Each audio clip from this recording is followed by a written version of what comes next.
أهلا بكم في مطبخينو، يا رب كلكم تكونوا بخير. الكنافة النابلسية المميزة هنعملها النهاردة في البيت بطريقة بسيطة، وكمان هقول لكم ازاي تعملوا بديل للجبنة العكاوي بطعم ومطة رهيبة وطريقة سهلة جدا. أنا إيمان، ما تنسوش تعملوا لايك على الفيديو، ولو أول مرة تشوفوني يا ريت تشتركوا في القناة وتفعلوا الجرس، ويلا بينا نبتدي.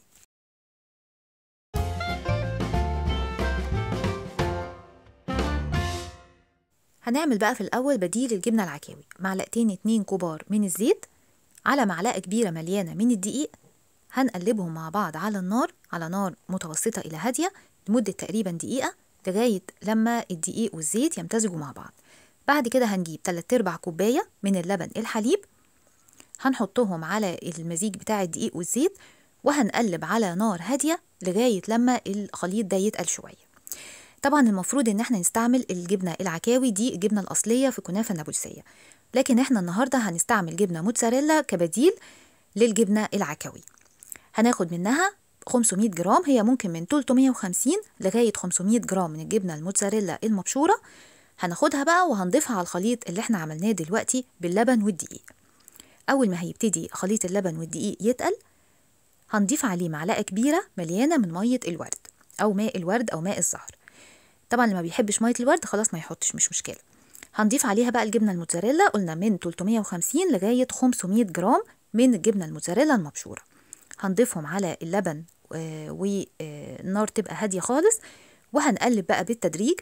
هوريكم بقى مراحل التقليب، هتلاقوها بتبتدي تسيح كده شوية بشوية بالتدريج، واحنا عمالين نقلب فيها على النار الهادية لغاية لما في الآخر خالص الجبنة هتسيح وهتعمل بقى المطة اللي هنشوفها دلوقتي. لو حصل ان اللبن كان فيها مثلا باين قوي وما كانش راضي يمتزج مع الجبنه، ممكن تضيفوا معلقه صغيره من النشا على معلقه صغيره من الميه متدوبين وتحطوهم عليها وتقلبوا. كده خلاص بقت جاهزه. هناخدها على طول وهي سخنه، وهنفضيها بقى في طبق او في علبه او في اي حاجه. مهم ان احنا هنفضيها في حاجه وهنسيبها لغايه لما تبرد، وبعدين هنحطها في التلاجة. ممكن نحضرها من قبلها بيوم، نحطها في التلاجة وتاني يوم نستعملها، وممكن نحضرها من قبلها بساعتين عبال ما تبرد وتجمد يبقى كويس قوي. الشربات بقى كوبايه مليانه من السكر على 3/4 كوبايه من الميه.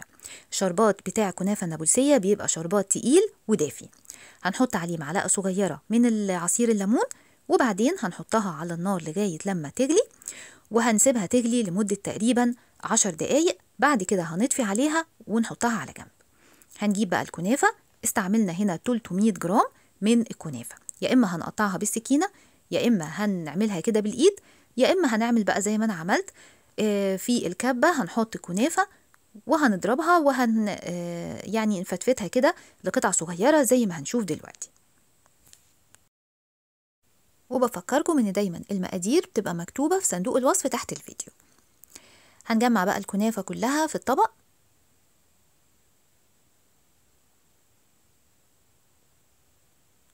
وبعدين هنضيف عليها معلقتين 2 كبار من السكر البودرة. السكر ده برضو بيديها قرمشة كده شوية، وفي نفس الوقت بيديها برضو بيزود شوية في اللون، بتبقى حلوة قوي. هنقلبه بقى معاها كويس. هنجيب نص كوباية أو 100 جرام من السمنة الطرية، هنضيف عليها اللون الغذائي. طبعا ده اختياري، ده بيديها اللون المميز اللي هو زي بالظبط اللي بنشتريها من بره. فحطينا 3 نقط من اللون الأصفر على 3 أو 4 نقط من اللون الأحمر، وبعدين هنقلبهم مع بعض. طبعا بنحط اصفر واحمر عشان يدوا في الاخر اللون البرتقاني. لو متوفر اللون البرتقاني لوحده خلاص يبقى يضاف هو لوحده. هنقلبهم مع الزبده كده كويس لغايه ما اللون يبقى بالشكل ده، وبعدين هناخد 3 معالق تقريبا يعني من السمنه او من الزبده دي، هي دي سمنه. هنوزعها بقى في صينيه. الصينيه دي مقاسها 28 سنتي. هنوزعها كويس قوي في القاع وفي الاطراف، لان ده بيديها لون وبيديها قرمشه حلوه قوي من تحت. بعد كده هنوزعها كويس خالص. بعد ما اتوزعت هنجيب بقى اللي فاضل من السمنة دي وهنحطها على الكنافة، وبعدين هنخلطهم كلهم مع بعض كويس لغاية ما السمنة والكنافة يبقوا مختلطين كويس جدا. ممكن قبل ما نحط السمنة اللي فاضلة دي ندوبها شوية مثلا في الميكروويف أو على البوتاجاز علشان يبقى خلطها بالكنافة أسهل، لكن اللي هنحطها تحت في القاع بتاع الصينية الأحسن إن هي تبقى زي ما احنا شفناها كده، يعني تبقى ماسكة نفسها شوية. كده خلاص الكنافة بقت جاهزة. هنحطها ونوزعها في الصينية كويس قوي، ونتأكد ان كلها تبقى بارتفاع واحد. هندكدكها كده زي ما احنا شايفين، نضغط عليها كده بالايد، وبعدين علشان نزود كمان في الضغط هنجيب صينية تانية يبقى مقاسها تقريبا قد المقاس الصينية اللي احنا استعملناها، وهنضغط عليها كده كويس لغاية لما نتأكد ان كلها بقت بارتفاع واحد.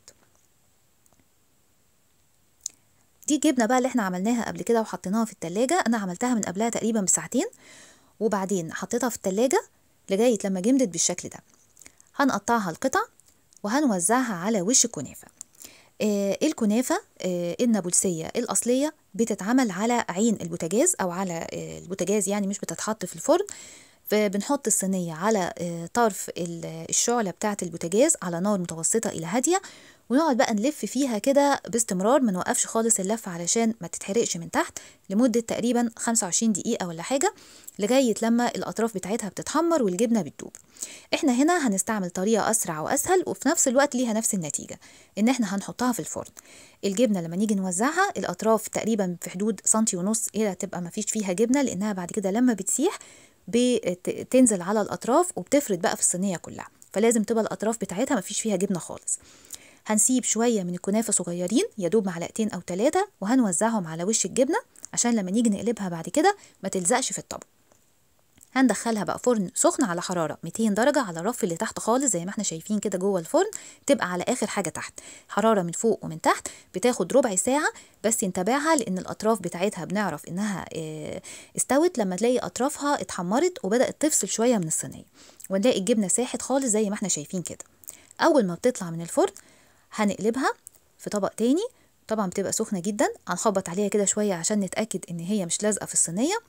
وبعدين وهي كده لسه طالعه من الفرن هنجيب الشربات اللي احنا حضرناه قبل كده التقيل، ويبقى دافي، يعني لا هو سخن بيغلي ولا هو بارد، يبقى دافي.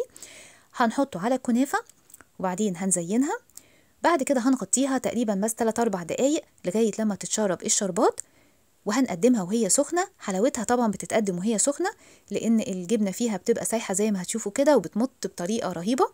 خلطه الجبنه اللي احنا عملناها دي طعمها وقوامها في المط بالظبط زي الجبنة العكاوي، ممكن أكتر كمان.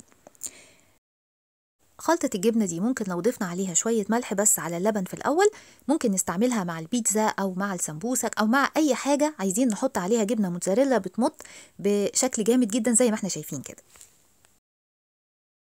جميلة جدا، يا رب تجربوها وتقولوا لي رأيكم في التعليقات.